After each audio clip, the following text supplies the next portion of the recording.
it's time to dish with D. Look at my word curl. I just noticed that. That's me. I'm here trying to come up with a cheesecake in a mug. So for some reason I'm thinking this might work, hence why I'm filming it. I haven't filmed the last 3 I've made. I've eaten them though. The one actually tastes like a flan, so technically that's not a fail. It's a flan, not a cheesecake. But we're trying this one today. So let's get started. Basic ingredients we usually all have around, I'm hoping. So I'll show you what I'm going to do. Let's bring it down. All right, in my little bowl, I have a tablespoon of regular soft cream cheese. It's this one actually, I'll show you, from Great Value. It's not light, it's just regular cream cheese in a tub. Okay, we're going to add 1 egg to this.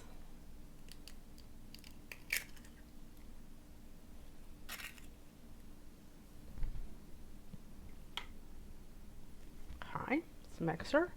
Actually, I'm not going to mix it. I'm going to add some yogurt. I'm going to add, that's the thing, I'm going to try 2 tablespoons. This is actually going to be a single serving cheesecake. It's not going to be, like I said, just for one person. So it's not really as low as the pound robber cheesecakes, but I'm hoping it's a little bit denser, is my hope. Because like sometimes like you might need a piece because, you know, the family has cheesecake and you don't feel like making a big one. So we just put in some Greek yogurt, and I want to put in some cheesecake. I keep mine in a little bag because I don't use that much of it.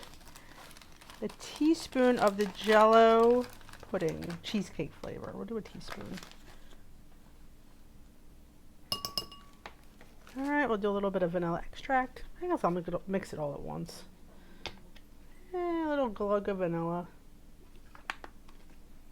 And we'll do a little baking powder because I'm not really sure if it needs it or not, but well, even if we don't. And I have a tablespoon of flour.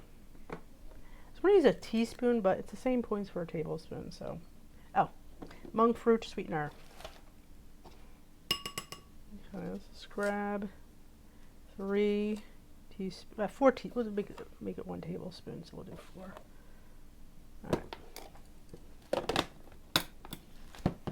All right, well, let's just mix this up. Now I'm hoping that little glob of cheesecake will give it a little denseness, and the yogurt will just emphasize that.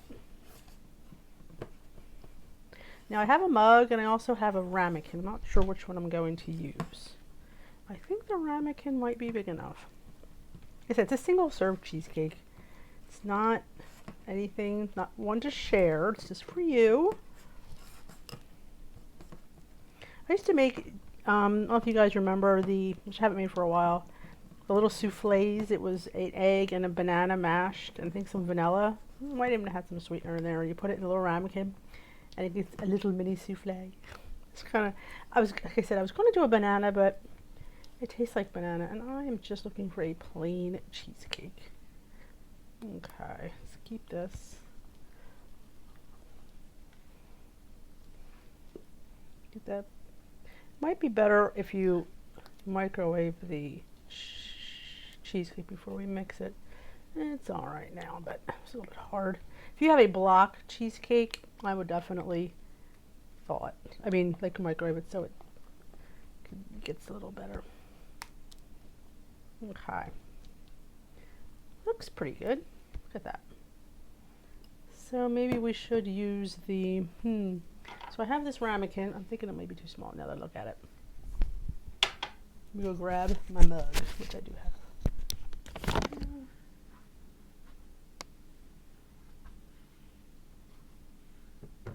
My big white mug. It's my hungry girl muffin in a mug. Let me grab my spray. It wouldn't be a video if he didn't forget an ingredient. Alright, let's spray it because we want it to come out. And hopefully it'll get a nice rise. Okay. And let's give it another good whisk. Alright, pour it all in.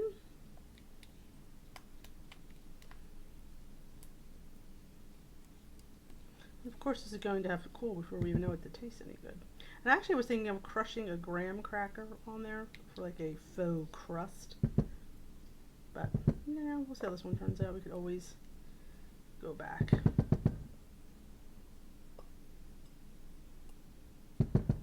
I'm going to microwave this. I'm going to try 2 minutes and see how it goes. All right, it cooked in the microwave for 2 minutes. I thought this would be great. I know sometimes, you just need one dessert. You live alone, sometimes you don't need a whole cheesecake. So I thought that would be a great thing. And sometimes, like I said. So I'm going to let this cool completely before I try it. But here it is. You could put some chocolate sauce, caramel sauce, fruit puree, fresh fruit, whipped cream. I haven't tried it yet, so I really don't know if it's any good, but it looks pretty. I think I averaged it would be 2 points, a point for the cream cheese and a point for the flour, I believe. So it'll be again, if it doesn't taste good, we're not going to be eating this anyway. So let's let it cool down. I will come back and we will taste it together. And we will see how this sucker is. I might put some sugar-free caramel because I do have it. But yeah, I think it looks pretty good for, you just want a little dessert for 2 points. Cheesecakey. Smells really good, I'll tell you that. But Dee, the truth's in the taste.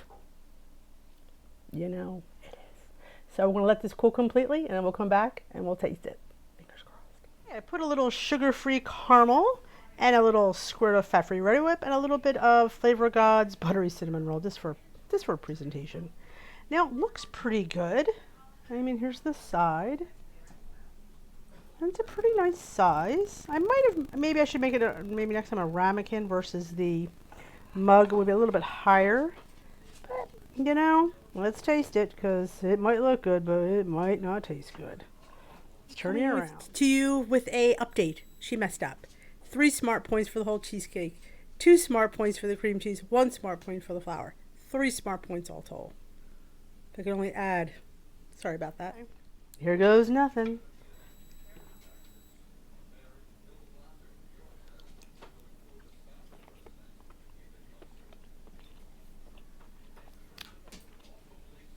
I like it. I really like it. I think it really came out well. The texture's on point. It's like a dense cheesecake. It's denser than the Pound Droppers cheesecake, but I really like it. Definitely, it wins. If you want to make one cheesecake, you live alone, you're one person, or even you're 2 people, you can make it for dessert, be done with it. So I think it comes out to 2 smart points. 1 point for the cream cheese and 1 point for the flour. I think everything else was 0 on blue and purple. Green, you'd have to count. It's a tablespoon of yogurt. I don't even think that would even be much. But it's a winner cheesecake dinner. If you enjoyed this quick little cheesecake in a mug, give it a big old thumbs up. I would recommend maybe a smaller mug. The big Hungry Girl mugs I use might be too big. You might be able to get away with a smaller mug or like a ramekin like I should have done. I should have went with the ramekin. And if you enjoyed, that's my takeaway right here. So if you enjoyed this one, let me know if you make it. And if you haven't already subscribed, hit that subscribe button. And thank you for joining me on this cheesecake in a mug.